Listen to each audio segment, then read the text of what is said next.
Hello दोस्तों, क्या आपको कभी ऐसा लगा है कि पैसा कमाना सिर्फ अमीरों का खेल है? कि कुछ लोग जैसे भी हों, उनके पास हमेशा पैसा रहता है और बाकी लोग चाहे जितनी मेहनत कर लें, उनकी जेब कभी भारी नहीं होती? क्या ऐसा लगता है कि पैसा आपको कड़ी मेहनत के बावजूद भी नहीं मिलता, लेकिन कुछ लोग बिना ज्यादा मेहनत किए भी फाइनेंशियल सक्सेस हासिल कर लेते हैं? अगर आपका जवाब हाँ है, तो आप अकेले नहीं हैं। दुनिया में 90% लोग पैसों को लेकर इसी तरह की सोच रखते हैं। हमें बचपन से ही सिखाया गया है कि पैसा कमाना मुश्किल है, अमीर बनने के लिए या तो किस्मत चाहिए या फिर कोई बड़ा बिजनेस। लेकिन क्या यह सच है? क्या अमीर लोग सिर्फ इसलिए अमीर होते हैं क्योंकि वे खुशकिस्मत हैं, या फिर वे कुछ ऐसे रूल्स ऑफ मनी जानते हैं जो बाकी लोग नहीं जानते? सोचिए, अगर आपके पास पैसे कमाने और उसे मल्टीप्लाई करने का एक सिस्टम हो, तो क्या आप फाइनेंशियल फ्रीडम हासिल नहीं कर सकते? अगर आपको एक ऐसा ब्लूप्रिंट मिल जाए जिससे पैसा आपके लिए काम करे, न कि आप पैसे के लिए, तो क्या आपकी जिंदगी बदल नहीं जाएगी? आज मैं आपके लिए लेकर आया हूं रिचर्ड टेम्पलर की बेस्ट सेलिंग किताब द रूल्स ऑफ मनी का एक ऐसा समरी जो आपकी पूरी सोच को बदल सकता है। यह किताब सिर्फ पैसे कमाने के बारे में नहीं है, बल्कि यह आपको सिखाती है कि पैसा कैसे सोचना चाहिए, पैसा कैसे अट्रैक्ट करना चाहिए और पैसा कैसे संभालना चाहिए। अब जरा ध्यान दीजिए, अगर मैं आपसे कहूं कि पैसा कमाने के कुछ गुप्त नियम हैं जो सदियों से अमीर लोग फॉलो करते आ रहे हैं, तो क्या आप उन्हें सीखना चाहेंगे? क्या आप जानना चाहेंगे कि क्यों कुछ लोग फाइनेंशियल सक्सेस को एफर्टलेसली हासिल कर लेते हैं, जबकि बाकी लोग पूरी जिंदगी पैसों के पीछे भागते रहते हैं? इसीलिए आज इस वीडियो में हम द रूल्स ऑफ मनी के उन खास नियमों को एक्सप्लोर करेंगे जो आपको सिखाएंगे कि पैसा कमाने के लिए सबसे जरूरी माइंडसेट क्या है, पैसा मल्टीप्लाई करने के लिए कौन से स्मार्ट स्टेप्स उठाने चाहिए, क्यों कुछ लोग अमीर बनने के बाद भी गरीब हो जाते हैं और कैसे आप इस गलती से बच सकते हैं। कौन सी ऐसी छोटी छोटी आदतें हैं जो आपको धीरे धीरे फाइनेंशियल इंडिपेंडेंस की ओर ले जाएंगी। यह कोई आम फाइनेंस वीडियो नहीं है, यह एक ऐसा गाइड है जो आपको पैसा कमाने की गेम में जीतने के लिए तैयार करेगा। लेकिन एक बात याद रखें, इस दुनिया में अमीर बनने के दो ही तरीके हैं, या तो आप इन पैसों के नियमों को समझें और अपनाएं, या फिर पूरी जिंदगी पैसों के पीछे भागते रहें। अब फैसला आपका है, क्या आप भी उन्हीं गलतियों को दोहराते रहेंगे जो 90% लोग करते हैं, या फिर आज से ही अपनी फाइनेंशियल जर्नी को सही दिशा में मोड़ेंगे? अगर आप तैयार हैं तो इस वीडियो को पूरा देखें, क्योंकि अगले कुछ मिनटों में आपकी मनी माइंडसेट पूरी तरह बदलने वाली है।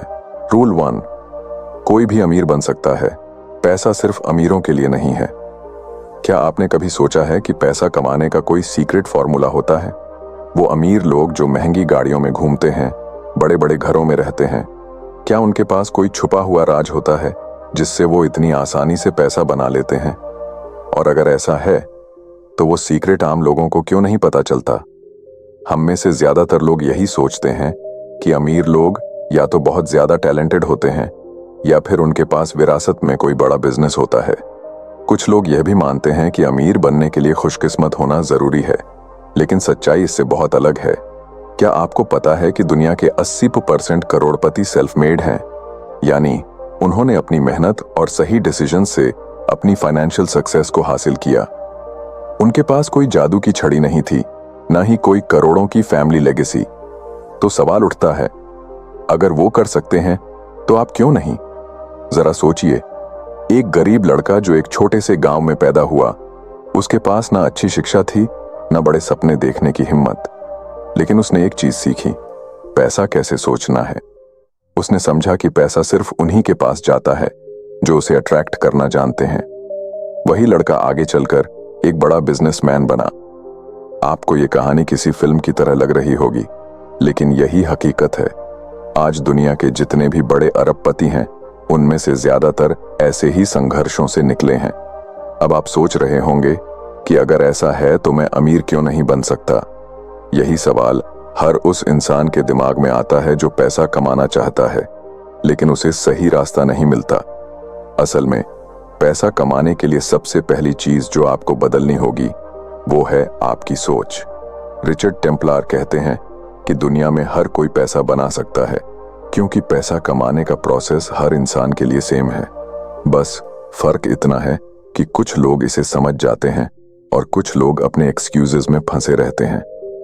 आपको शायद ये सुनने में अजीब लगे, लेकिन अमीर और गरीब लोगों की सोच में जमीन आसमान का अंतर होता है। गरीब सोचता है पैसा कमाना मुश्किल है, मुझे कोई बड़ा मौका ही नहीं मिलता, जबकि अमीर सोचता है पैसा कमाने के मौके हर जगह हैं, बस मुझे उन्हें पहचानना और सही कदम उठाना है। अब सोचिए, जब आप कोई नई स्किल सीखते हैं, जैसे बाइक चलाना या कोई नया गेम खेलना, तो शुरुआत में आपको डर लगता है, गलतियां होती हैं, लेकिन धीरे धीरे जब आप प्रैक्टिस करते हैं तो वो काम आसान हो जाता है। पैसा कमाने की गेम भी कुछ ऐसी ही है। जो लोग सीखने के लिए तैयार होते हैं, मेहनत करते हैं और फाइनेंशियल रूल्स को समझते हैं, वो धीरे धीरे इस गेम में मास्टर बन जाते हैं। लेकिन यहाँ एक और सवाल आता है, अगर कोई भी अमीर बन सकता है तो फिर हर कोई अमीर क्यों नहीं है? इसका जवाब सिंपल है, क्योंकि ज्यादातर लोग कभी एक्शन ही नहीं लेते। वो बस सोचते रहते हैं, सपने देखते हैं, लेकिन अपनी आदतें नहीं बदलते। वो कहते हैं काश मेरे पास ज्यादा पैसा होता, काश मैं भी अमीर होता, लेकिन काश से कुछ नहीं बदलता जब तक आप सही कदम नहीं उठाते। रिचर्ड टेम्पलर बताते हैं कि पैसा कमाने के लिए आपको किसी जादू की जरूरत नहीं है, बस आपको पैसे के सही नियमों को समझना और उन पर काम करना जरूरी है। जो लोग पैसे को एक दुश्मन की तरह देखते हैं, जो सोचते हैं कि पैसा कमाना लालच है, उनके लिए पैसा आना मुश्किल हो जाता है। लेकिन जो लोग पैसे को एक टूल की तरह देखते हैं, जो इसे सही तरीके से मैनेज करना सीखते हैं, वो फाइनेंशियल सक्सेस हासिल कर लेते हैं। अब आपके पास दो रास्ते हैं, या तो आप वही सोचते रहें जो हमेशा से सोचते आए हैं, या फिर आप अपनी सोच बदलकर पैसा कमाने के नए तरीकों को अपनाएं। क्या आप तैयार हैं अपनी फाइनेंशियल जर्नी शुरू करने के लिए? अगर हाँ, तो अगले चैप्टर्स में हम उन रूल्स ऑफ मनी को समझेंगे जो आपको फाइनेंशियल फ्रीडम की ओर ले जाएंगे। क्योंकि पैसा कमाना सिर्फ अमीरों का हक नहीं है, यह हर उस इंसान का हक है जो इसे कमाने की सोच और हिम्मत रखता है। रूल 2, ज्यादातर लोग अमीर बनने के लिए बहुत आलसी होते हैं। क्या आपने कभी सोचा है कि करोड़ों लोग अमीर बनने का सपना देखते हैं, लेकिन उनमें से सिर्फ गिने चुने लोग ही अमीर क्यों बनते हैं? अगर पैसा कमाना वाकई इतना मुश्किल होता तो शायद दुनिया में कोई भी अमीर नहीं होता। लेकिन हकीकत तो यह है कि हर दिन कोई ना कोई इंसान मिलियनेयर बन रहा है। तो फिर आप और मैं अब तक अमीर क्यों नहीं बने? इसका सबसे बड़ा कारण यह नहीं है कि हमारे पास कोई खास टैलेंट नहीं है या हमारे पास बड़े मौके नहीं हैं। असली कारण है हमारी खुद की सोच और हमारी अपनी आदतें। सच कहूं तो ज्यादातर लोग अमीर बनने के लिए बहुत आलसी होते हैं। अब आप सोच रहे होंगे, मैं आलसी नहीं हूं, मैं रोज मेहनत करता हूं, मैं नौकरी करता हूं, पैसा कमाने के लिए पूरा दिन भाग दौड़ करता हूं, तो फिर मैं अमीर क्यों नहीं हूं? यही सवाल हर कोई अपने मन में रखता है, लेकिन जवाब बहुत ही सीधा और साफ है। मेहनत करने और सही जगह मेहनत करने में बहुत बड़ा फर्क होता है। ज्यादातर लोग सुबह से रात तक काम करते हैं, लेकिन वो कभी अपने फाइनेंशियल फ्यूचर को लेकर सीरियस नहीं होते। एक कहानी सुनिए। एक आदमी था जो रोज सुबह 9 बजे अपनी जॉब पर जाता था। पूरे दिन बॉस की डांट खाता था, महीने के आखिर में सैलरी आने का इंतजार करता था और फिर वही पैसे घर के खर्चों में खत्म हो जाते थे। उसे लगता था कि बस प्रमोशन मिल जाए तो सब सही हो जाएगा, लेकिन सालों बाद भी उसकी फाइनेंशियल कंडीशन वैसी की वैसी रही। क्यों? क्योंकि वो सिर्फ काम कर रहा था, पैसा कमाने की स्ट्रैटेजी नहीं बना रहा था। अब दूसरी तरफ एक और आदमी था जिसने भी नौकरी से शुरुआत की, लेकिन उसने अपने फ्री टाइम में फाइनेंस और इन्वेस्टमेंट के बारे में सीखना शुरू किया। उसने धीरे धीरे अपनी सेविंग्स को इन्वेस्ट किया और कुछ सालों में उसकी पैसिव इनकम उसकी सैलरी से ज्यादा हो गई। अब सोचिए, क्या पहला आदमी मेहनत नहीं कर रहा था? बिल्कुल कर रहा था, लेकिन वो उसी जगह स्टक था क्योंकि उसने अपने पैसे को ग्रो करने के लिए कोई एक्शन नहीं लिया। असल में अमीर बनने और अमीर बनने का सपना देखने में बहुत बड़ा फर्क होता है। हर कोई कहता है कि वो अमीर बनना चाहता है, लेकिन जब उन्हें इसके लिए कोई एक्शन लेना पड़ता है तो 90% लोग बहाने बनाने लगते हैं। कुछ लोग कहते हैं मुझे पैसे बचाने का टाइम नहीं मिलता, कुछ कहते हैं इन्वेस्ट करने के लिए मेरे पास ज्यादा पैसा नहीं है, और कुछ कहते हैं बिजनेस शुरू करना रिस्की है, मैं ये नहीं कर सकता। यही माइंडसेट एक गरीब और अमीर इंसान के बीच का सबसे बड़ा फर्क है। गरीब इंसान हमेशा एक्सक्यूजेस ढूंढता है और अमीर इंसान सॉल्यूशंस पर ध्यान देता है। जब कोई अमीर आदमी कोई नया बिजनेस शुरू करता है तो वो सोचता है अगर ये काम नहीं किया तो मैं दूसरा तरीका अपनाऊंगा। लेकिन जब वही मौका किसी आम इंसान को मिलता है तो वो कहता है पता नहीं ये काम करेगा या नहीं, कहीं नुकसान हो गया तो। रिचर्ड टेम्पलर इस चैप्टर में बताते हैं कि अगर आप फाइनेंशियल फ्रीडम पाना चाहते हैं तो आपको अपने आराम और बहानों को छोड़कर एक्शन लेना होगा। अमीर लोग इसीलिए अमीर हैं क्योंकि वो हमेशा सीखते रहते हैं, मेहनत करने से घबराते नहीं हैं, और सबसे बड़ी बात, वो फाइनेंशियल एजुकेशन को प्रायोरिटी देते हैं। वो सिर्फ पैसे कमाने के बारे में नहीं सोचते, बल्कि पैसे को ग्रो करने के तरीके ढूंढते हैं। अब सवाल ये है, क्या आप भी उन्हीं 90% लोगों में से रहना चाहते हैं जो सिर्फ सपने देखते हैं, या उन 10% लोगों में शामिल होना चाहते हैं जो अपने सपनों को हकीकत में बदलते हैं? अगर आपका जवाब हाँ, मैं अमीर बनना चाहता हूं है, तो फिर अब बहाने बनाना छोड़िए। फाइनेंशियल एजुकेशन पर ध्यान दीजिए और उन कदमों को उठाइए जो आपको फाइनेंशियल सक्सेस की ओर ले जाएं। क्योंकि सच यही है, अमीर बनने का रास्ता सिर्फ उन्हीं के लिए खुलता है जो अपने कंफर्ट जोन से बाहर आने की हिम्मत रखते हैं। रूल 3, पैसा आपको खुश नहीं कर सकता, लेकिन यह आपकी मदद जरूर करेगा। कई बार आपने सुना होगा, पैसा खुशियां नहीं खरीद सकता। यह लाइन इतनी बार दोहराई गई है कि अब यह एक सच्चाई लगने लगी है। लेकिन क्या आपने कभी सोचा है कि अगर पैसा खुशियां नहीं खरीद सकता तो फिर गरीब लोग दुखी क्यों होते हैं और अमीर लोग अपनी जिंदगी को ज्यादा एंजॉय क्यों करते हैं? अगर पैसा इतना बुरा होता तो हर कोई इसे कमाने की कोशिश क्यों करता? अब सोचिए, अगर किसी इंसान के पास पैसा ही नहीं है, वो हर महीने का किराया देने के लिए परेशान है, बच्चों की फीस नहीं भर पा रहा, घर के खर्चे पूरे करने के लिए उधार ले रहा है, तो क्या वो खुश रह सकता है? जब तक आपके सिर पर फाइनेंशियल स्ट्रेस रहेगा, तब तक असली खुशी को महसूस करना मुश्किल होगा। रिचर्ड टेम्पलर इस चैप्टर में एक बहुत गहरी बात कहते हैं, पैसा खुशियों की गारंटी नहीं देता, लेकिन यह आपको उन परेशानियों से बचा सकता है जो आपकी खुशियों को बर्बाद कर सकती हैं। अगर आपके पास पैसा है तो आपको कम से कम यह चिंता नहीं होगी कि अगले महीने का किराया कहां से आएगा या घर के ग्रोसरी का बिल कैसे भरा जाएगा। पैसा आपको लग्जरी नहीं तो कम से कम पीस ऑफ माइंड जरूर दे सकता है। एक रियल लाइफ एग्जाम्पल लेते हैं। मान लीजिए 2 दोस्त हैं, अजय और रोहित। दोनों साथ में पढ़े, साथ में बड़े हुए, लेकिन उनकी फाइनेंशियल सोच अलग थी। अजय ने अपनी नौकरी में जितना पैसा कमाया उसे खर्च कर दिया। उसे लगा कि पैसा कमाने का मतलब है आज एंजॉय करना, कल की चिंता बाद में करेंगे। दूसरी तरफ रोहित ने अपनी इनकम को समझदारी से मैनेज किया, कुछ पैसे बचाए, इन्वेस्ट किए और धीरे धीरे अपनी फाइनेंशियल पोजीशन मजबूत बना ली। अब कुछ सालों बाद अजय को एक इमरजेंसी का सामना करना पड़ा। घर में किसी की तबीयत खराब हो गई और अचानक मेडिकल बिल्स का बोझ आ गया। उसके पास पैसे नहीं थे, उसे उधार लेना पड़ा और वह पूरी तरह से स्ट्रेस में आ गया। वहीं रोहित के पास पहले से सेविंग्स थी। उसने बिना किसी फाइनेंशियल बर्डन के इस सिचुएशन को संभाल लिया। अब बताइए, कौन ज्यादा खुश होगा? सच्चाई यही है कि खुशी सिर्फ पैसा नहीं देता, लेकिन पैसा आपके दुखों को कम जरूर कर सकता है। पैसा आपके जीवन को आसान बनाता है, आपको चॉइसेस देता है और सबसे बड़ी बात, यह आपको कंट्रोल देता है।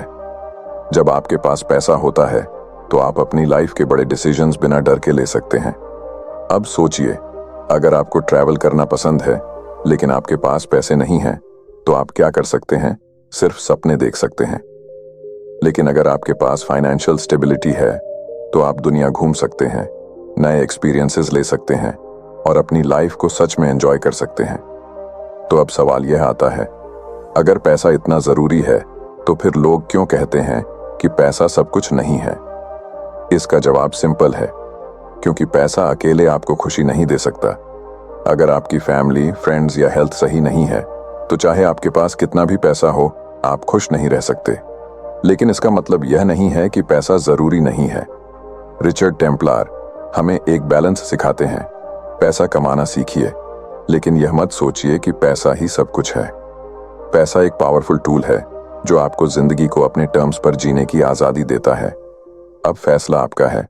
क्या आप फाइनेंशियल स्ट्रगल में अपनी खुशियों को खोना चाहते हैं या पैसा कमाने के सही रूल्स सीखकर अपनी जिंदगी को बेहतर बनाना चाहते हैं?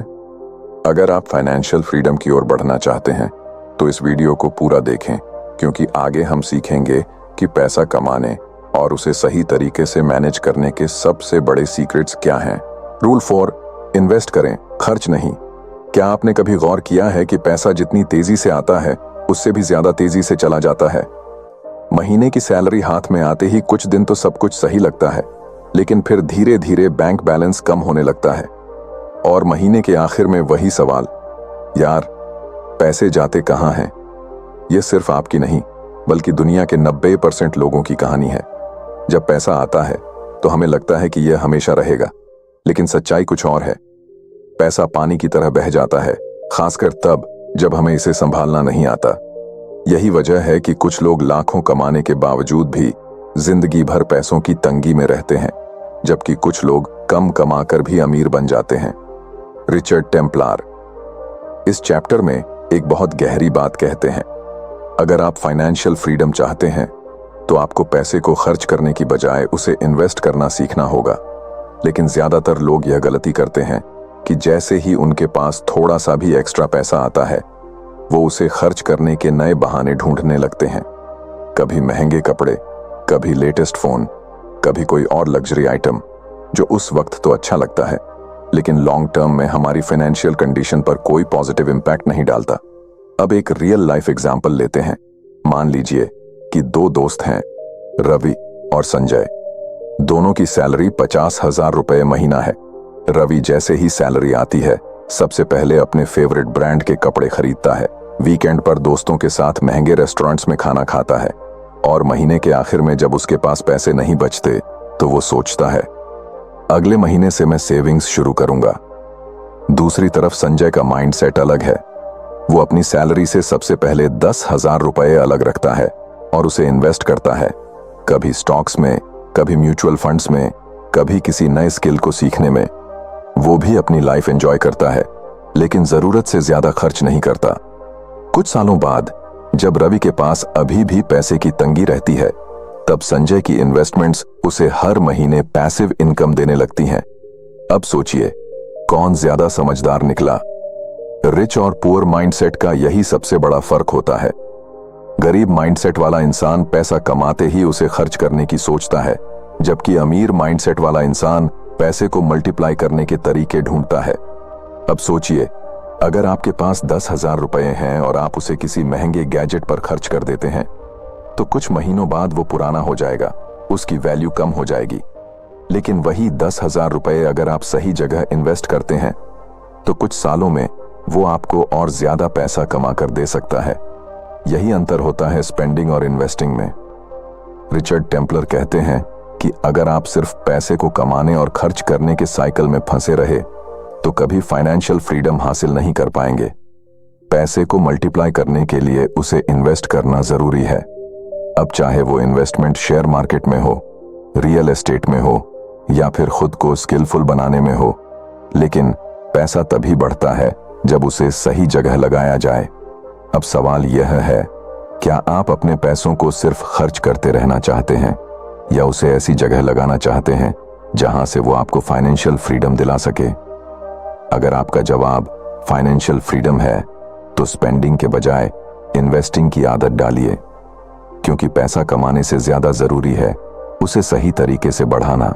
रूल 5, हर महीने थोड़ी बचत करें। क्या आपने कभी सोचा है कि आखिर अमीर लोग और आम लोगों की जिंदगी में इतना बड़ा फर्क क्यों होता है? क्या उनके पास कोई गुप्त फॉर्मूला होता है? क्या उन्हें पैसा कमाने का कोई जादुई तरीका आता है? नहीं, फर्क सिर्फ एक चीज का होता है, फाइनेंशियल डिसिप्लिन। और इस डिसिप्लिन की सबसे पहली और सबसे जरूरी आदत है हर महीने थोड़ा पैसा बचाना। अब आप सोच रहे होंगे, अरे मैं तो इतना कमाता ही नहीं कि बचत कर सकूं।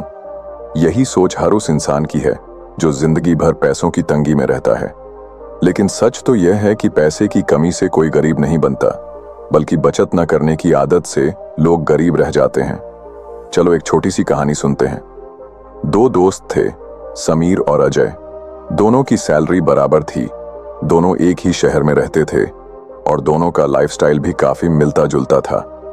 लेकिन एक फर्क था, समीर हर महीने अपनी सैलरी से 10% बचाता था और अजय हर महीने अपनी पूरी सैलरी खर्च कर देता था। समय बीतता गया। 5 साल बाद जब अचानक समीर की नौकरी चली गई, तब भी वो पैनिक नहीं हुआ, क्योंकि उसके पास इमरजेंसी फंड था।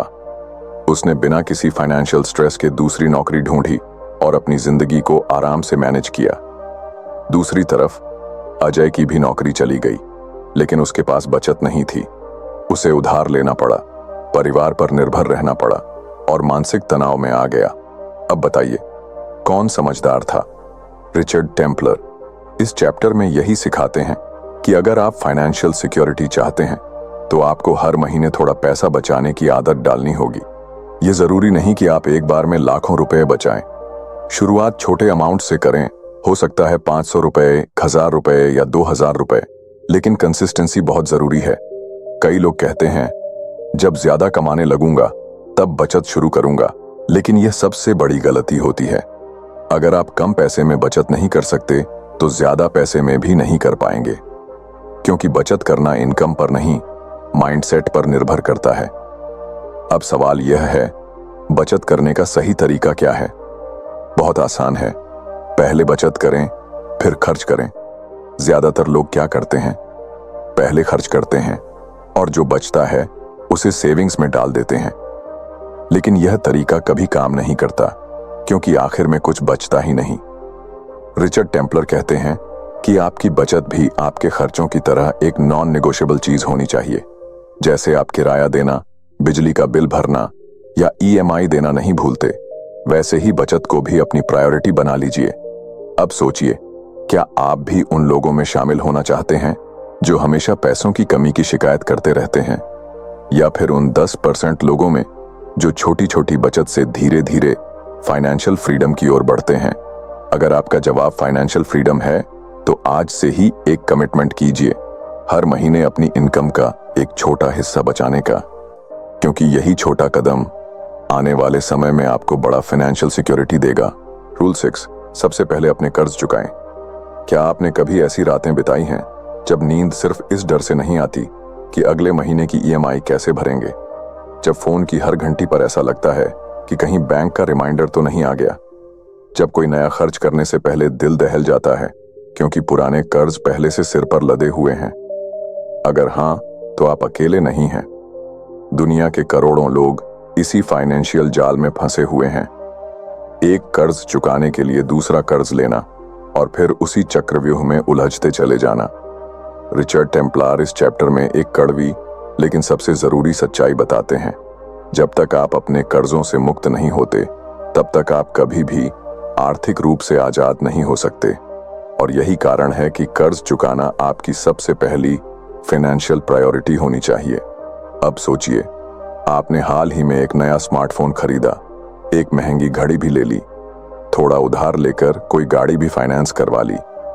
शुरुआत में सब कुछ ठीक लगता है, लेकिन फिर धीरे धीरे एहसास होता है कि हर महीने की सैलरी का बड़ा हिस्सा सिर्फ इन कर्जों को चुकाने में चला जाता है। और जब कोई नया जरूरी खर्च सामने आता है तो आपके पास पैसे नहीं होते, फिर आप एक और लोन लेते हैं। यही डेट ट्रैप है, एक ऐसा जाल जिसमें एक बार फंस गए तो निकलना मुश्किल हो जाता है।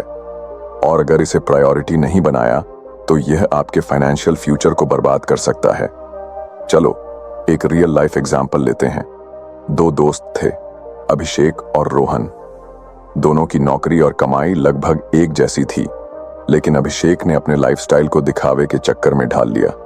उसने क्रेडिट कार्ड से शॉपिंग की, कार लोन लिया और ईएमआई पर जीना शुरू कर दिया।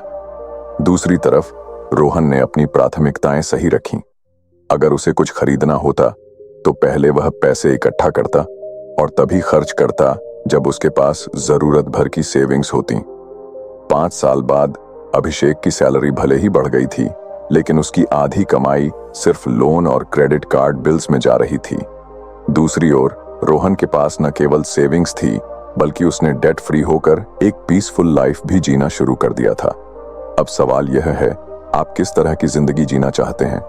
रिचर्ड टेम्पलर हमें एक सीधा और सरल नियम देते हैं। कर्ज को प्रायोरिटी दो, उसे जितनी जल्दी हो सके खत्म करो, और तभी असली फाइनेंशियल फ्रीडम मिलेगी। अब सवाल यह है कि कर्ज चुकाने का सही तरीका क्या है। सबसे पहले अपनी सारी देनदारियों की लिस्ट बनाइए। कौन कौन से लोन चल रहे हैं, उनकी कितनी ईएमआई बची है, और सबसे ज्यादा ब्याज दर किस पर लग रही है। फिर सबसे पहले हाई इंटरेस्ट वाले कर्ज चुकाने पर फोकस करें, क्योंकि जितना ज्यादा इंटरेस्ट उतनी ज्यादा आपकी फाइनेंशियल परेशानी। दूसरा, अगर संभव हो तो अपनी लाइफस्टाइल को टेम्पोरेरीली डाउनग्रेड करें। जब तक आपके कर्ज पूरी तरह से खत्म नहीं हो जाते, तब तक फालतू खर्चों से बचें। याद रखें, थोड़ी सी सैक्रिफाइस आज आपके आने वाले कल को आसान बना सकती है। तीसरा, उधार लेना बंद करें। बहुत से लोग एक कर्ज चुकाने के लिए दूसरा कर्ज लेते हैं, लेकिन यह समाधान नहीं, बल्कि और बड़ी मुसीबत है। अगर आप सच में डेट फ्री होना चाहते हैं, तो पहले से मौजूद कर्ज को प्रायोरिटी दें, नए कर्ज लेने से बचें और अपने खर्चों को संभाल कर चलें। अब सोचिए, क्या आप भी अपनी आधी जिंदगी सिर्फ कर्ज चुकाने में बिताना चाहते हैं, या फिर एक ऐसी फाइनेंशियल लाइफ चाहते हैं जहां आप अपने पैसों के मालिक हों, न कि बैंक और लोन कंपनियां आपकी जिंदगी की दिशा तय करें? अगर आपका जवाब फाइनेंशियल फ्रीडम है, तो आज से ही अपने कर्ज चुकाने को अपनी सबसे पहली प्राथमिकता बना लीजिए, क्योंकि जब आप कर्ज मुक्त होंगे, तभी आप सच में आजाद महसूस करेंगे। रूल 7, अपने एसेट्स की रक्षा करें। क्या आपने कभी सोचा है कि आप जो भी पैसा कमाते हैं, जो भी संपत्ति एसेट्स बनाते हैं, वो कितनी सुरक्षित है? क्या वो सिर्फ एक गलत फैसले की वजह से खत्म हो सकती है? क्या आपने अपनी मेहनत की कमाई को सही तरीके से सुरक्षित रखा है, या फिर वो धीरे धीरे आपकी उंगलियों से फिसल रही है और आपको पता भी नहीं चल रहा? हम में से ज्यादातर लोग पैसा कमाने में इतने व्यस्त रहते हैं कि हम उसे बचाने और सुरक्षित रखने के बारे में सोचते ही नहीं। लेकिन रिचर्ड टेम्पलर इस चैप्टर में कहते हैं कि पैसा कमाना आसान है, लेकिन उसे संभाल कर रखना और बढ़ाना असली खेल है। और अगर आप फाइनेंशियल सिक्योरिटी चाहते हैं, तो अपने एसेट्स की रक्षा करना आपकी सबसे बड़ी प्रायोरिटी होनी चाहिए। अब सोचिए, आप सालों तक मेहनत करके अपनी सेविंग्स बढ़ाते हैं, घर खरीदते हैं, गाड़ी लेते हैं और एक अच्छा इन्वेस्टमेंट पोर्टफोलियो बनाते हैं, लेकिन फिर अचानक कुछ ऐसा होता है जो सब कुछ हिला देता है। शेयर मार्केट गिर जाता है, कोई बड़ा मेडिकल इमरजेंसी आ जाती है, या फिर कोई लीगल केस आपके पैसों को खा जाता है। एक ही झटके में आपकी मेहनत की कमाई खतरे में पड़ सकती है। ऐसा सिर्फ कहानियों में नहीं होता, बल्कि असल जिंदगी में भी होता है। चलिए एक रियल लाइफ एग्जाम्पल देखते हैं। रवि और सुनील दो दोस्त थे। दोनों ने मेहनत करके अच्छा पैसा कमाया, लेकिन रवि ने एक गलती कर दी। उसने अपने एसेट्स को सिक्योर करने के बारे में नहीं सोचा। उसने इंश्योरेंस नहीं लिया, लीगल प्रोटेक्शन पर ध्यान नहीं दिया और फाइनेंशियल रिस्क्स को नजरअंदाज कर दिया। दूसरी तरफ सुनील ने अपने पैसों को सही से मैनेज किया। उसने हेल्थ इंश्योरेंस, कार इंश्योरेंस और इवन प्रॉपर्टी इंश्योरेंस लिया। उसने लीगल डॉक्यूमेंट्स को भी स्ट्रांग रखा और इमरजेंसी फंड्स मेंटेन किए। कुछ सालों बाद रवि की जिंदगी में एक बड़ा झटका आया। उसका एक बिजनेस डील खराब हो गया और उस पर लाखों का कर्ज चढ़ गया। उसे अपनी गाड़ी और कुछ प्रॉपर्टी बेचनी पड़ी ताकि वो कर्ज चुका सके। दूसरी तरफ सुनील अपनी फाइनेंशियल प्लानिंग की वजह से सेफ रहा। अब आप ही बताइए, कौन समझदार निकला? रिचर्ड टेम्पलर कहते हैं कि अगर आपने अपनी संपत्ति की सुरक्षा नहीं की, तो आप कभी भी सच्ची फाइनेंशियल फ्रीडम हासिल नहीं कर सकते। अपने एसेट्स को सुरक्षित रखने के लिए आपको कुछ जरूरी कदम उठाने पड़ेंगे। सबसे पहला, इंश्योरेंस लेना जरूरी है। मेडिकल इमरजेंसीज किसी भी समय आ सकती हैं, और अगर आपके पास सही हेल्थ इंश्योरेंस नहीं है, तो आपकी सारी सेविंग्स एक झटके में खत्म हो सकती है। कार इंश्योरेंस, होम इंश्योरेंस और इवन लाइफ इंश्योरेंस भी उतना ही जरूरी है। ये सब आपको उन फाइनेंशियल शॉक से बचाता है जो कभी भी आ सकते हैं। दूसरा, लीगल प्रोटेक्शन पर ध्यान दें। अगर आपके पास कोई प्रॉपर्टी या बड़ी इन्वेस्टमेंट है तो उसके लीगल डॉक्यूमेंट्स मजबूत रखें। एक छोटी सी लीगल गलती भी आपको बड़ा नुकसान पहुंचा सकती है। तीसरा, इमरजेंसी फंड बनाना जरूरी है। अगर आपके पास कम से कम 6-12 महीने का खर्चा कवर करने के लिए इमरजेंसी सेविंग्स नहीं है तो आप एक बहुत बड़े फाइनेंशियल रिस्क पर बैठे हैं। अब सवाल यह है, क्या आप भी उन लोगों में शामिल होना चाहते हैं जो बिना किसी सुरक्षा के अपनी फाइनेंशियल जर्नी में आगे बढ़ते हैं, या फिर आप उन समझदार लोगों में से बनना चाहते हैं जो न सिर्फ पैसा कमाते हैं बल्कि उसे बचाकर भी रखते हैं? अगर आपका जवाब फाइनेंशियल सिक्योरिटी है तो आज से ही अपने एसेट्स की सुरक्षा के लिए कदम उठाइए, क्योंकि पैसा कमाना जितना जरूरी है उसे संभालना और सुरक्षित रखना उससे भी ज्यादा जरूरी है। रूल 8, जरूरत और चाहत में फर्क समझे। क्या आपने कभी गौर किया है कि हम में से ज्यादातर लोग अपनी जिंदगी में जो चाहते हैं उसे जरूरत समझने लगते हैं? हमें लगता है कि नया फोन लेना जरूरी है, नई कार खरीदना जरूरी है, महंगे ब्रांड्स के कपड़े पहनना जरूरी है, हर हफ्ते बाहर खाना जरूरी है। लेकिन सच तो यह है कि यह सब हमारी चाहतें, वांट्स हैं, जरूरतें, नीड्स नहीं। और जब तक हम इन दोनों के बीच का फर्क नहीं समझेंगे तब तक हम कभी भी फाइनेंशियल फ्रीडम हासिल नहीं कर सकते। रिचर्ड टेम्पलर इस चैप्टर में एक बहुत गहरी बात कहते हैं, अगर आप अपनी नीड्स और वांट्स के बीच सही फर्क नहीं कर पाते तो आपका पैसा हमेशा आपकी पकड़ से बाहर रहेगा। क्योंकि फाइनेंशियल सक्सेस का पहला नियम यही है कि आपको यह तय करना आना चाहिए कि कौन सी चीज आपके लिए वाकई जरूरी है और कौन सी सिर्फ एक इच्छा भर है। चलो एक छोटी सी कहानी से समझते हैं। रोहन और अमित दोनों एक ही कंपनी में काम करते थे और दोनों की सैलरी भी लगभग बराबर थी। लेकिन कुछ सालों में ही अमित ने एक अच्छा घर खरीद लिया। उसकी अच्छी सेविंग्स थी और वह फाइनेंशियल स्ट्रेस फ्री था। दूसरी तरफ रोहन हर महीने सैलरी के खत्म होने का इंतजार करता था। उसकी सेविंग्स न के बराबर थी और अक्सर पैसों की तंगी से परेशान रहता था। ऐसा क्यों हुआ? क्योंकि अमित को पता था कि उसकी जरूरतें, नीड्स और चाहतें, वांट्स अलग अलग होती हैं। उसने अपनी जरूरतों पर फोकस किया, घर के जरूरी खर्चे, बेसिक लाइफस्टाइल और सेविंग्स। लेकिन रोहन ने अपनी हर इच्छा को जरूरत समझ लिया, महंगे गैजेट्स, ब्रांडेड कपड़े, हर साल नया मोबाइल और बिना सोचे समझे खर्च करने की आदत। नतीजा, एक अमीर बन गया और दूसरा हमेशा पैसों की तंगी में फंसा रहा। अब आप खुद सोचिए, क्या आप रोहन की तरह अपनी हर चाहत को जरूरत समझकर पैसा खर्च करना चाहेंगे, या फिर अमित की तरह समझदारी से पैसा मैनेज करके फाइनेंशियल सिक्योरिटी पाना चाहेंगे? रिचर्ड टेम्पलर हमें कुछ आसान लेकिन दमदार बातें सिखाते हैं। अगर आप अपनी फाइनेंशियल लाइफ को कंट्रोल करना चाहते हैं तो सबसे पहले यह पहचानिए कि क्या सच में जरूरी है और क्या सिर्फ आपकी इच्छा है। अब सवाल उठता है कि इस फर्क को कैसे समझें। बहुत आसान तरीका है। जब भी आप कुछ खरीदने का सोचें तो खुद से एक सवाल पूछें, क्या मैं इसके बिना जी सकता हूं? अगर जवाब हाँ है तो वह चीज आपकी जरूरत नहीं बल्कि आपकी चाहत है। उदाहरण के लिए, खाने के लिए भोजन जरूरी है, लेकिन हर हफ्ते रेस्टोरेंट में खाना खाना एक चाहत है। चलने के लिए एक बाइक या कार जरूरी हो सकती है, लेकिन हर 2 साल में नया मॉडल खरीदना एक चाहत है। काम के लिए एक फोन जरूरी है, लेकिन हर बार महंगा ब्रांड खरीदना एक चाहत है। अमीर और गरीब के बीच का सबसे बड़ा फर्क यही है, अमीर अपनी जरूरतों पर फोकस करता है और अपनी चाहतों को काबू में रखता है। गरीब हर चाहत को जरूरत समझकर खर्च कर देता है और बाद में फाइनेंशियल स्ट्रगल करता है। अब सोचिए, आप कौन सी कैटेगरी में आना चाहते हैं? अगर आप फाइनेंशियल फ्रीडम चाहते हैं तो आज से ही एक नई आदत डालिए। हर खर्चे से पहले खुद से पूछिए कि यह आपकी जरूरत है या सिर्फ एक चाहत। अगर आप इस सिंपल रूल को फॉलो कर लेंगे तो आप धीरे धीरे पैसों के खेल में मास्टर बन जाएंगे और फाइनेंशियल स्टेबिलिटी की ओर बढ़ने लगेंगे। तो अगली बार जब आप कोई बड़ा खर्च करने का सोचें, एक पॉज लीजिए, सोचिए और सही फैसला लीजिए, क्योंकि फाइनेंशियल सक्सेस सिर्फ कमाने से नहीं बल्कि सही खर्च करने से आती है। रूल 9, फाइनेंशियल प्लान बनाइए, नहीं तो पैसा आपकी मुट्ठी से फिसल जाएगा। क्या आपने कभी सोचा है कि कुछ लोग बिना किसी टेंशन के अपनी जिंदगी जीते हैं?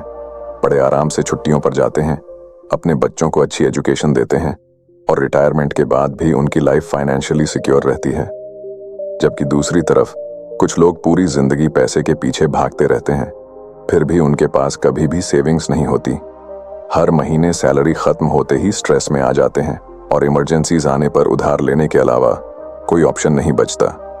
अगर आप इन दोनों तरह के लोगों का लाइफस्टाइल देखें तो आपको एक बड़ा फर्क नजर आएगा। पहली कैटेगरी के लोग अपनी फाइनेंशियल लाइफ को प्लान करते हैं, जबकि दूसरी कैटेगरी के लोग बस पैसों के बहाव में बहते चले जाते हैं। यही फर्क उन्हें फाइनेंशियली फ्री बनाता है या पैसों की टेंशन में डालता है। रिचर्ड टेम्पलर इस चैप्टर में कहते हैं, पैसा कमाना एक बात है, लेकिन उसे सही से मैनेज करना और आगे बढ़ाना एक अलग गेम है। और यह गेम जीतने के लिए सबसे जरूरी चीज है एक मजबूत फाइनेंशियल प्लान। अब सोचिए, अगर आप बिना किसी रोड मैप के किसी अनजान सफर पर निकलें तो क्या आप सही मंजिल पर पहुंच पाएंगे? शायद नहीं।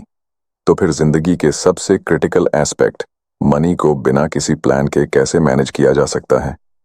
अगर आपके पास फाइनेंशियल रोड मैप नहीं है तो आप कभी भी फाइनेंशियल सक्सेस हासिल नहीं कर सकते। चलो एक रियल लाइफ एग्जाम्पल देखते हैं। दो दोस्त थे, अजय और समीर। दोनों की उम्र एक ही थी, दोनों की सैलरी भी लगभग बराबर थी। लेकिन 10 साल बाद जब उनकी फाइनेंशियल सिचुएशन देखी गई तो एक शॉकिंग फर्क दिखा। अजय के पास अच्छा बैंक बैलेंस था, एक घर था और वो फाइनेंशियल स्ट्रेस फ्री था, जबकि समीर कर्ज में डूबा हुआ था, हर महीने सैलरी खत्म होते ही परेशान हो जाता था और अपनी फाइनेंशियल सिचुएशन से नाखुश था। इसका कारण, अजय ने अपनी फाइनेंशियल लाइफ को प्लान किया था। उसने हर महीने एक बजट बनाया, अपनी इनकम का एक हिस्सा इन्वेस्ट किया और अपने फ्यूचर गोल्स को ध्यान में रखकर डिसीजंस लिए। दूसरी तरफ समीर बिना किसी प्लान के बस पैसे खर्च करता रहा, बिना सेविंग और इन्वेस्टमेंट की इंपॉर्टेंस समझे। नतीजा, एक फाइनेंशियल सक्सेस की तरफ बढ़ा और दूसरा हमेशा पैसों की तंगी में फंसा रहा। अब सवाल उठता है, क्या आप भी समीर की तरह बिना प्लान के पैसों को मैनेज करना चाहते हैं या फिर अजय की तरह एक स्ट्रॉन्ग फाइनेंशियल रोड मैप बनाकर फाइनेंशियली सिक्योर बनना चाहते हैं? रिचर्ड टेम्पलर बताते हैं कि फाइनेंशियल प्लान बनाना कोई रॉकेट साइंस नहीं है। आपको बस 3 चीजों पर ध्यान देना है: आपकी इनकम, आपके खर्चे और आपका फ्यूचर गोल। सबसे पहले आपको पता होना चाहिए कि आपकी इनकम कितनी है और उसमें से कितना सेव और इन्वेस्ट करना है। हर महीने पूरा पैसा खर्च कर देना आपको कभी भी अमीर नहीं बनाएगा। अगर आप फाइनेंशियल फ्रीडम चाहते हैं तो इनकम का एक हिस्सा अलग रखना और स्मार्ट इन्वेस्टमेंट्स करना बेहद जरूरी है। दूसरा, अपने खर्चों को ट्रैक करें। जहां भी जरूरत से ज्यादा खर्च हो रहा है वहां कटौती करें। जो पैसे आप बचाएंगे वो आपके फाइनेंशियल फ्यूचर को सिक्योर करेंगे। तीसरा, अपने लॉन्ग टर्म और शॉर्ट टर्म गोल्स को तय करें। अगर आप रैंडमली पैसे मैनेज करेंगे तो कभी भी फाइनेंशियल स्टेबिलिटी हासिल नहीं कर पाएंगे। लेकिन अगर आपको पता है कि 5 साल बाद आपको एक घर खरीदना है, 10 साल बाद बच्चों की पढ़ाई के लिए पैसा चाहिए या 20 साल बाद कंफर्टेबल रिटायरमेंट चाहिए, तो आप उसी हिसाब से इन्वेस्टमेंट्स और सेविंग्स कर सकते हैं। अब एक सवाल खुद से पूछिए, क्या मेरी फाइनेंशियल लाइफ सही डायरेक्शन में जा रही है? अगर जवाब नहीं है तो अभी भी वक्त है चीजों को बदलने का। आज ही अपनी फाइनेंशियल प्लानिंग शुरू कीजिए, क्योंकि जो लोग अपने पैसों की जिम्मेदारी खुद नहीं लेते उनका पैसा कभी उनके पास नहीं टिकता। तो अब क्या आप भी एक सही फाइनेंशियल रोड मैप बनाने के लिए तैयार हैं? क्योंकि याद रखिए, अगर आप अपने पैसे को नहीं संभालेंगे तो पैसा आपको संभालने का मौका ही नहीं देगा। रूल 10, दानी बने लेकिन बेवकूफ नहीं। क्या आपने कभी महसूस किया है कि जब भी आपके पास पैसा आता है तो कुछ लोग अचानक आपकी जिंदगी में ज्यादा करीब आने लगते हैं? दोस्त, रिश्तेदार, परिचित, सबको आपकी फाइनेंशियल सिचुएशन के बारे में पता चल जाता है और फिर धीरे धीरे रिक्वेस्ट आने लगती हैं, भाई मुझे थोड़े पैसे उधार दे दो, मैं जल्दी लौटा दूंगा। या फिर, यार तेरा इतना अच्छा चल रहा है, मेरी थोड़ी मदद कर दे। अगर आप दिल के अच्छे हैं तो शायद आपने कई बार मदद की होगी, और मदद करना बुरी बात नहीं है। लेकिन रिचर्ड टेम्पलर इस चैप्टर में हमें एक बहुत जरूरी बात सिखाते हैं, दानी बनो, लेकिन इतने भी नहीं कि खुद मुश्किल में पड़ जाओ। जेनरोसिटी यानी दानशीलता एक खूबसूरत चीज है। ये हमें एक अच्छा इंसान बनाती है और सही समय पर सही व्यक्ति की मदद करना बहुत नोबल होता है। लेकिन अगर आप बिना सोचे समझे सबकी फाइनेंशियल मदद करते चले गए तो धीरे धीरे आपकी अपनी फाइनेंशियल सिक्योरिटी खतरे में पड़ जाएगी। चलिए इसे एक रियल लाइफ स्टोरी से समझते हैं। राहुल एक बहुत ही मेहनती इंसान था। उसने अपने दम पर एक अच्छा बिजनेस खड़ा किया और फाइनेंशियल सक्सेस हासिल की। लेकिन उसकी एक आदत थी, वो कभी किसी को ना नहीं कह पाता था। जब भी कोई दोस्त या रिश्तेदार उससे पैसे मांगता, वो बिना सोचे समझे दे देता। कुछ लोग सच में जरूरतमंद थे, लेकिन ज्यादातर लोग सिर्फ उसका फायदा उठा रहे थे। धीरे धीरे उसकी खुद की सेविंग्स खत्म होने लगी, बिजनेस में भी दिक्कतें आने लगीं और कुछ ही सालों में वो फाइनेंशियल क्राइसिस में आ गया। दूसरी तरफ उसका एक दोस्त अरुण भी था, जो उतना ही सक्सेसफुल था, लेकिन उसने अपने पैसों को मैनेज करना सीखा था। वो भी जेनरस था, लेकिन स्मार्ट तरीके से। वो केवल उन्हीं लोगों की मदद करता था जिन्हें वाकई जरूरत होती थी, और वो भी अपनी फाइनेंशियल सिक्योरिटी को ध्यान में रखते हुए। नतीजा, अरुण फाइनेंशियली स्टेबल रहा, जबकि राहुल को बार बार स्ट्रगल करना पड़ा। अब आप सोचिए, आप राहुल बनना चाहेंगे या अरुण? रिचर्ड टेम्पलर हमें एक सिंपल लेकिन पावरफुल लेसन देते हैं। पैसे के मामले में दिल से नहीं, दिमाग से काम लो। मदद करना गलत नहीं है, लेकिन हर किसी को बिना सोचे समझे फाइनेंशियल सपोर्ट देना बहुत खतरनाक हो सकता है। क्योंकि सच ये है कि जब तक आपके पास पैसा है, लोग आपके आसपास रहेंगे, लेकिन जब आप खुद मुश्किल में होंगे तो वही लोग गायब हो जाएंगे। इसलिए जेनरोसिटी दिखाने से पहले यह समझना बहुत जरूरी है कि आप किसकी मदद कर रहे हैं और क्यों। अब सवाल उठता है, तो फिर मदद कैसे करें? सबसे पहले यह तय करें कि क्या जिस इंसान की आप मदद कर रहे हैं वो सच में जरूरतमंद है या सिर्फ आपकी जेनरोसिटी का फायदा उठा रहा है। अगर कोई बार बार पैसे मांगता है लेकिन कभी खुद अपने फाइनेंशियल प्रॉब्लम्स को ठीक करने की कोशिश नहीं करता, तो शायद वो मदद के लायक नहीं है। दूसरा, हमेशा अपनी फाइनेंशियल सिक्योरिटी को प्रायोरिटी दें। आप तभी दूसरों की मदद कर सकते हैं जब आप खुद फाइनेंशियली स्ट्रांग हों। अगर आपकी अपनी सेविंग्स, इन्वेस्टमेंट्स और फ्यूचर सिक्योर नहीं है, तो दूसरों को पैसा देकर खुद को मुश्किल में मत डालिए। तीसरा, हर मदद पैसे से ही नहीं होती। कई बार आप किसी को फाइनेंशियली सपोर्ट करने के बजाय उन्हें सही गाइडेंस दे सकते हैं, उन्हें सही जॉब अपॉर्चुनिटी दिखा सकते हैं, या फिर उन्हें फाइनेंशियल प्लानिंग के बारे में सिखा सकते हैं। मछली देने से बेहतर है कि किसी को मछली पकड़ना सिखाया जाए। अब खुद से एक सवाल पूछिए, क्या मैं सही तरीके से जेनरस हूं या मैं बेवकूफी में अपना पैसा दूसरों को दे रहा हूं? अगर आप फाइनेंशियल सक्सेस चाहते हैं तो आज से ही एक नया माइंडसेट अपनाइए, स्मार्ट जेनरोसिटी का। क्योंकि असली दान वही होता है जो आपको कमजोर नहीं बल्कि और ज्यादा मजबूत बनाए।